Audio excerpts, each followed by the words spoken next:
Hi students, welcome to module 3 of expansion of ideas. Now, in the previous module, we were actually focusing on the meaning of the proverb in para 1 and we learned the keyword method. Do you remember? Wasn't it really easy? Now let's come to the second method, that is the moral story method. Now what do you mean by moral story method? Wait, let's take an example first. Say the proverb given to us in the examination is make hay while the sun shines. Now we try to use the keyword method here. We pick hay as our first keyword and sunshine as the second one. But hay will mean dried grass. Sunshine is just sunshine. There's no relevance when we put things together.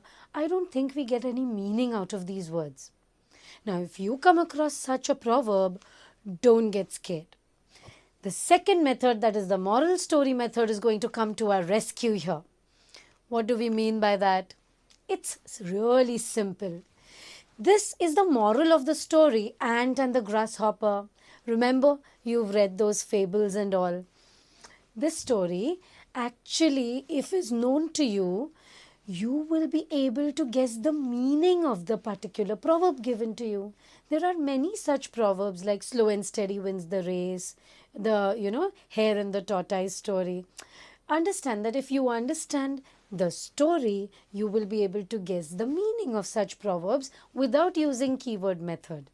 So, while dealing with paragraph 1, the meaning of the proverb, we are going to use keyword method and moral story method. And if you know both these methods well, meaning is not going to be a problem for you. Thus, now by using both the methods, we have achieved the first key area, isn't it? Now let us move on, okay, and focus on developing the second paragraph. Okay, now in the second paragraph, to develop it, understand there are two things you can focus on to develop it. What are those two things? First, when you have to giving short examples of the lives of famous people, like for example Thomas Alva Edison, do you see his picture here? And Abraham Lincoln. Now, when you give incidences from their lives, in short, and then connect these incidences to the meaning of the proverb, it becomes very easy to develop about 10 to 12 lines.